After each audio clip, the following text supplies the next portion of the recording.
Hi guys, अगर आप class 10th में हैं और आपने अब तक साइंस में कुछ नहीं पढ़ा या फिर बस थोड़ी बहुत पढ़ाई की है और आपको टेंशन हो रहा है क्योंकि आपका एग्ज़ाम बहुत ज़्यादा पास में है, तो आपको अगर मैं ये कहूँ कि इस वीडियो को देखने के बाद आपका टेंशन पूरी तरह से ख़त्म हो जाएगा या फिर आप अपने क्लास के टॉपर भी बन सकते हैं। जी हाँ, आपने बिल्कुल सही सुना। इस वीडियो में मैंने हर चैप्टर से ऐसे इंपॉर्टेंट टॉपिक को बताया है और साथ में हर चैप्टर के इंपॉर्टेंट क्वेश्चन भी करवाया है, जिसके ऊपर से 100% क्वेश्चन आते ही आते हैं। अगर आप बस इन टॉपिक को पढ़ के जाते हैं एग्जाम देने तो आपके आराम से 80 में से 70 से ज्यादा मार्क्स आ जाएंगे। तो आइए बिना टाइम वेस्ट का वीडियो स्टार्ट करते हैं। सबसे पहले आता है केमिस्ट्री का फर्स्ट चैप्टर, जिसका नाम है chemical reaction and equation. Chemistry में क्या होता है, जो डेफिनेशन होता है और साथ में जो इसके इक्वेशन होते हैं वो इम्पोर्टेंट तो होते हैं और साथ में जो एक्टिविटी होता है वो भी इम्पोर्टेंट होता है। आइए देखते हैं किस रिएक्शन का डेफिनेशन इम्पोर्टेंट है। फर्स्ट आता है कॉम्बिनेशन रिएक्शन, फिर आता है decomposition reaction, displacement reaction, double displacement reaction. इसके डेफिनेशन तो इम्पोर्टेंट है ही और साथ में जिसके एग्जाम्पल हैं वो भी बहुत ज्यादा इम्पोर्टेंट हैं। इसके बाद जानते हैं कौन कौन से एक्टिविटी इम्पोर्टेंट हैं। फर्स्ट आता है बर्निंग ऑफ मैग्नीशियम रिबन। इसके ऊपर 2022 में क्वेश्चन आ चुका है और इससे पहले भी क्वेश्चन आ चुके हैं इसके ऊपर, तो इसलिए ज्यादा इंपॉर्टेंट ये है। फिर आता है इलेक्ट्रोलाइसिस ऑफ वाटर। इसके बाद आता है silver chloride turn grey in sunlight to from silver matter. इसके ऊपर भी अच्छे खासे क्वेश्चन आ चुके हैं। फोर्थ आता है iron nail in copper sulphide solution. ये भी बहुत ज्यादा इंपॉर्टेंट है। इसके बाद इस चैप्टर में आपको दिया है बैलेंसिंग ऑफ केमिकल रिएक्शन। इसमें क्या होता है, आपको एक रिएक्शन दे देंगे और कहेंगे आपको इसको बैलेंस कीजिए। अब आप जो अपने स्क्रीन पर क्वेश्चन देख रहे हैं, अगर आप इसकी ज्यादा प्रैक्टिस करते हैं तो इस चैप्टर से आपसे इससे ज्यादा हार्ड क्वेश्चन आपसे नहीं पूछा जाएगा। और हाँ, अगर आपको इस चैप्टर से कोई भी डाउट है तो इस चैप्टर के ऊपर मैंने वीडियो बना के ऑलरेडी अपलोड कर दिया है, आप जाके देख सकते हैं। इस चैप्टर को सिर्फ मैंने 5 मिनट में कवर किया है। इसके बाद सेकंड चैप्टर आता है जिसका नाम है एसिड बेस एंड सॉल्ट। इसमें जो इम्पोर्टेंट टॉपिक है वो है, फर्स्ट आता है important of pH in everyday life. इसके ऊपर आपको एक ना एक क्वेश्चन जरूर देखने को मिलेगा क्योंकि इसके ऊपर हमेशा क्वेश्चन आता है। और साथ में आप ये भी पढ़ के जाना कि एसिड का पीएच कितना होता है, बेस का पीएच कितना होता है और न्यूट्रल का पीएच कितना होता है। इसके बाद आता है what happen when acid and base react with each other. फिर आता है व्हाट डू और acid and base have is common. फिर आता है एसिड और बेस इन वाटर सॉल्यूशन। आपको इसका एग्जांपल भी पता होना चाहिए। और अब जो आप ये टेबल देख रहे हैं आपको इसे याद करना है कि विनेगर में कौन सा एसिड होता है, ऑरेंज में कौन सा एसिड होता है। एक्टिविटी की बात करें तो इसमें एक ही एक्टिविटी इंपॉर्टेंट है जो कि आता है reaction of zinc granules with dilute sulphuric acid. फिर आता है preparation reaction and there uses, जैसे कि washing soda, baking soda, plaster of Paris.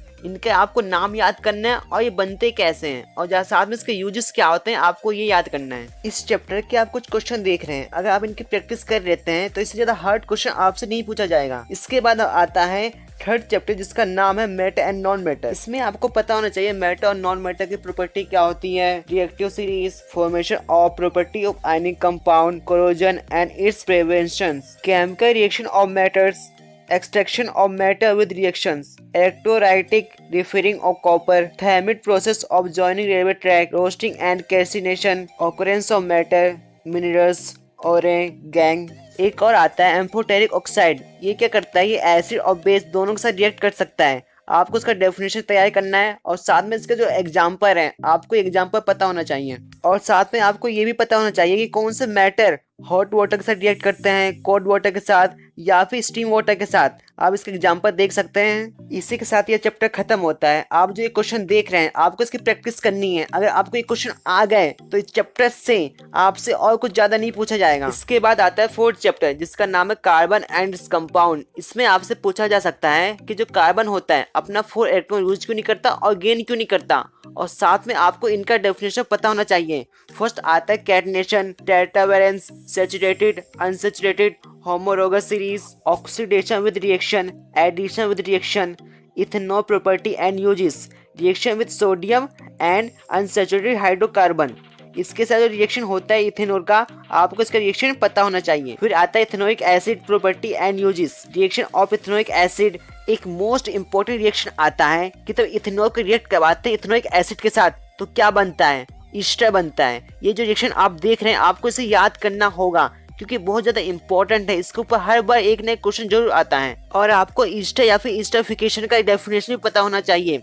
फिर आता है clinic action of shop, structure and dot structure of ethanoic acid and ethanol, what is different between shop and detergent. इसी के साथ हमारा ये चैप्टर खत्म होता है।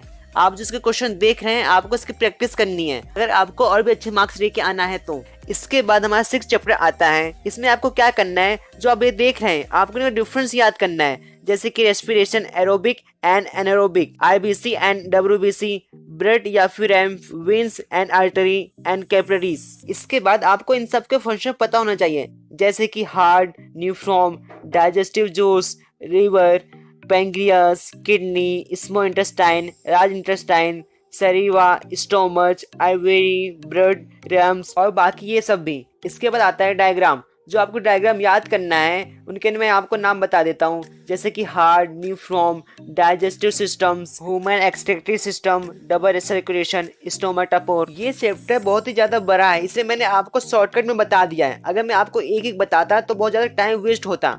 और आप जो क्वेश्चन देख रहे हैं इस चैप्टर के, आपको इनकी प्रैक्टिस करनी है। ये जो क्वेश्चन मैं आपको बताता हूँ बहुत ज़्यादा इंपॉर्टेंट होते हैं। अगर आप इन क्वेश्चन को कर लेते हैं तो पूरा आपका चैप्टर अच्छी तरह से हो गया है। अगर आपको क्वेश्चन नहीं आ रहे हैं यानी कि आपकी तैयारी में भी कमी है। इसके बाद हमारा 6 चैप्टर आता है जिसका नाम है कंट्रोल एंड कोऑर्डिनेशन। इसमें आपको क्या याद करना है, difference between warranty and unwarranty action.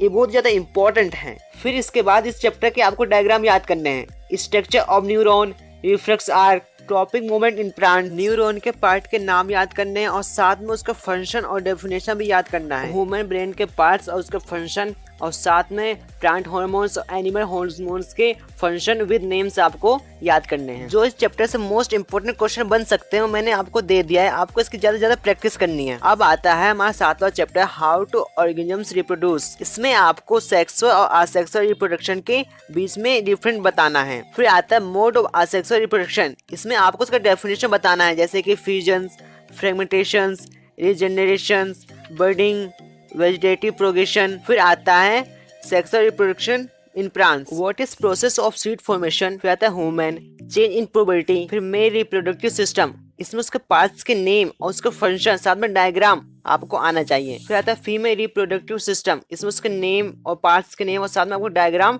बनाने आना चाहिए। डायग्राम की बात करें तो ये दोनों डायग्राम तो इम्पोर्टेंट है ही, साथ में प्रोसेस ऑफ सीड फॉर्मेशन ये भी डायग्राम बहुत ज्यादा इंपॉर्टेंट है। उसके बाद स्ट्रक्चर ऑफ फ्लावर, ये भी बहुत ज्यादा इंपॉर्टेंट डायग्राम है। एक और आता है सेक्सुअली ट्रांसमिटेड डिसीज। इस चैप्टर क्वेश्चन आप देख सकते हैं। इसके बाद आता है 8वां चैप्टर, रिवोल्यूशन। इसमें क्या होता है, इसमें मेन है इंपॉर्टेंट ऑफ वेरिएशन एक ये। फिर आता है मेंडल्स एक्सपेरिमेंट, आपको ये पता होना चाहिए। उसके बाद आता है मोनोहाइब्रिड अक्रॉस ये, और इसके साथ में ऑब्जर्वेशंस और कंक्लूजन्स ये आपको पता होना चाहिए। फिर आता है डिहाइड अक्रॉस, इसमें क्या होता है, इसके भी ऑब्जर्वेशन और कंक्लूजन। फिर आपको मेंडल्स ऑफ इनहेरिटेशन ये पता होना चाहिए। मोस्ट इम्पोर्टेंट जो इस चैप्टर से टॉपिक आता है वो है sex determination of human beings.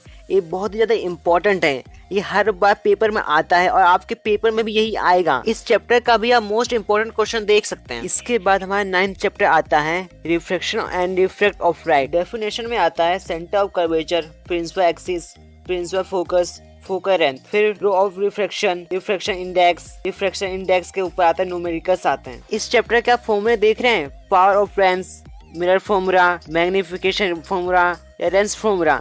ये इम्पोर्टेंट है क्योंकि इसके ऊपर न्यूमेरिकल्स बनते हैं, तो आपको ये याद करने होंगे। और जो मैं क्वेश्चन आपको देने वाला हूँ वो भी इन्हीं के ऊपर बेस हैं। अगर आपको याद होंगे तभी आप एक क्वेश्चन कर पाएंगे। और कभी कभी पेपर आसान बनता है तो कन्वेक्स लेंस और कॉन्केव लेंस में डिफरेंट पूछ लेते हैं। इस चैप्टर में जो आपको डायग्राम दिए गए हैं आपको उसकी ज्यादा से ज्यादा प्रैक्टिस करनी है। आप इस चैप्टर के मोस्ट इंपोर्टेंट क्वेश्चन देख सकते हैं, इसमें ज्यादा क्वेश्चन न्यूमेरिकल्स वाले हैं। इसके बाद हमारा 10वां चैप्टर आता है, the human I and the colourful world. इसमें आपको ह्यूमन आईज डायग्राम और साथ में इसके पार्ट्स के फंक्शन आपको याद करने हैं, और साथ में कॉन्केव लेंस और कॉन्केव लेंस ये क्या होते हैं इनका डायग्राम और साथ में इनका फंक्शन आपको पता होना चाहिए। फिर आपको human eye defect and their correction, जैसे कि मायोपिया होता है तो कॉन्केव लेंस यूज करते हैं, हाइपर मायोपिया होता है तो कॉन्वेक्स लेंस यूज करते हैं, और प्रेसबायोपिया होता है तो कॉन्केव साथ में कॉन्वेक्स लेंस यूज करते हैं।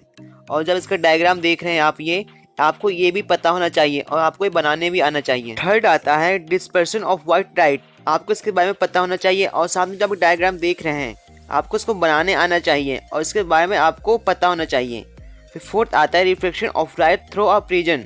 इसमें क्या होता है, आप जो डायग्राम देख रहे हैं मोस्ट इंपॉर्टेंट है, आपको इसे बनाने आना चाहिए और हर पार्ट्स का नाम भी पता होना चाहिए कि कौन सा रे कहाँ से पास हो रहा है। फिफ्थ आता है स्कैटरिंग ऑफ लाइट 6 आता है application of spherical mirror and lens.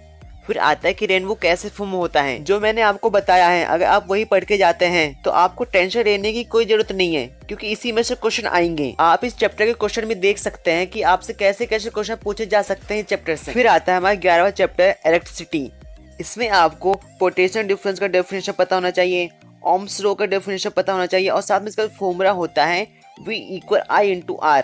आपको ये पता होना चाहिए, बहुत ज़्यादा इंपॉर्टेंट फॉर्मूला है ये, इसके ऊपर हर बार क्वेश्चन आता है। उसके बाद आपको पावर का फॉर्मूला और साथ में इसका न्यूमेरिकल्स की आपको प्रैक्टिस होनी चाहिए। फिर आता है हीटिंग इफेक्ट। इसका जो आप फॉर्मूला देख रहे हैं आपको ये पता होना चाहिए, और इसके जो क्वेश्चन बनते हैं आपको उसकी प्रैक्टिस करनी है ज़्यादा से ज़्यादा। फिर आता है सीरीज एंड पैरेलल। इसमें क्या होता है, इसका कभी कभी डेफिनेशन पूछते हैं और कभी कभी इनके बीच में अंतर बताइए ये पूछते हैं। फिर आता है advantage of parallel combination over series combination.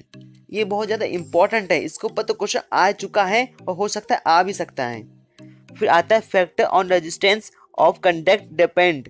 आप जो फॉर्मूला देख रहे हैं R=ρ×R/A, बहुत ही ज़्यादा इंपॉर्टेंट फॉर्मूला है। इस फॉर्मूले के बेस में अच्छे खासे क्वेश्चन बनते हैं। अगर आपको ये फॉर्मूला याद होगा तो आप उस क्वेश्चन को आराम से कर सकते हैं। आप इस चैप्टर के इंपॉर्टेंट फॉर्मूला देख सकते हैं। अगर आपको ये फॉर्मूला याद है तो आप मुश्किल से मुश्किल क्वेश्चन को अटेंड कर सकते हैं। आप देख सकते हैं कि इस चैप्टर से कैसे कैसे क्वेश्चन आपके बोर्ड के एग्जाम में बन सकते हैं। इसके बाद 12वां चैप्टर आता है जिसका नाम है magnetic effect of electric current. इसमें जो मोस्ट इंपॉर्टेंट है, फर्स्ट आता है property of magnetic field line. ये जो इम्पोर्टेंट है, और साथ में जो इसका डायग्राम आप देख रहे हैं ये तो और भी ज़्यादा इंपॉर्टेंट है, क्योंकि इसके ऊपर हर बार क्वेश्चन आता है। फिर सेकंड आता है magnetic field line due to current carrying conductor. ये इंपॉर्टेंट है, और जो इसके साथ आप ये देख रहे हैं राइट हैंड थंब रूल, इसका डेफिनेशन बहुत ज़्यादा इंपॉर्टेंट है और साथ में आपको इसका यूज करने भी आना चाहिए। फिर आता है सोलेनोइड। आप जो डायग्राम देख रहे हैं ये सोलेनोइड का डायग्राम है। आपको इसका डेफिनेशन और सोलेनोइड का डायग्राम आपको तैयार रखना है, क्योंकि इसके ऊपर अच्छे खासे क्वेश्चन बनते हैं। फोर्थ आता है फ्रेमिंग लेफ्ट हैंड डोर। आपको इसका डेफिनेशन पता होना चाहिए और इसको यूज कैसे करते हैं आपको ये भी पता होना चाहिए। फिर आता है डोमेस्टिक सर्किट। आपको इसका डायग्राम सही से पता होना चाहिए और इसमें होता क्या है आपको ये पता होना चाहिए। फिर आता है इलेक्ट्रिक फ्यूज, इसका डेफिनेशन। फिर शॉर्ट सर्किट, इसका डेफिनेशन। इन सब के बारे में आपको पता होना चाहिए। इस चैप्टर से कैसे क्वेश्चन बन सकते हैं या फिर कैसे क्वेश्चन बन चुके हैं आप देख सकते हैं। आपको ज्यादा से ज्यादा प्रैक्टिस करनी है। इसके बाद हमारा लास्ट चैप्टर आता है आवर इन्वायरमेंट। फर्स्ट आता है type of ecosystem, natural ecosystem, artificial ecosystem. फिर सेकंड आता है फूड चेन, बहुत ही ज़्यादा इंपॉर्टेंट है ये। फिर थर्ड आता है flow of energy between tropic river, ये बहुत ही ज़्यादा इंपॉर्टेंट है और इसका डायग्राम आप ये देख सकते हैं। फिर आता है फूड वेब। फिर इसके बाद आता है ओजोन लेयर, जो कि बहुत ज़्यादा इंपॉर्टेंट है। इसके ऊपर आता है फॉर्मेशन ऑफ ओजोन मॉलिक्यूल्स, ऐसे क्वेश्चन बन सकते हैं इसके ऊपर। फिर आता है डिप्रेशन ऑफ ओजोन लेयर, और कभी कभी बायोडिग्रेडेबल और नॉन बायोडिग्रेडेबल वेस्ट के ऊपर डिफरेंट पूछ लेते हैं। इस चैप्टर से कैसे क्वेश्चन बनते हैं आप देख सकते हैं। इसी के साथ हमारा ये वीडियो खत्म होता है। और हाँ, इस वीडियो में जो कुछ मैंने आपको बताया है और जो क्वेश्चन मैंने आपको दिखाया है, अगर आप उसकी ज़्यादा ज़्यादा प्रैक्टिस करके जाते हैं तो आपके एग्जाम में इन्हीं क्वेश्चन में से, इसी टॉपिक में से 80 से 90% क्वेश्चन आपसे पूछा जाएगा। अगर आपको किसी भी चैप्टर में डाउट है तो चैप्टर की वीडियो मैंने ऑलरेडी बना के अपने चैनल पे अपलोड कर दिया है। मैंने बहुत ही कम टाइम में पूरे चैप्टर को अच्छी तरह से कंप्लीट किया है और साथ में मैंने कुछ क्वेश्चन भी करवाए हैं, आप जाके चेक कर सकते हैं। इस वीडियो में जो मैंने हर चैप्टर से आपको क्वेश्चन दिए हैं ये ऐसे वैसे क्वेश्चन नहीं है।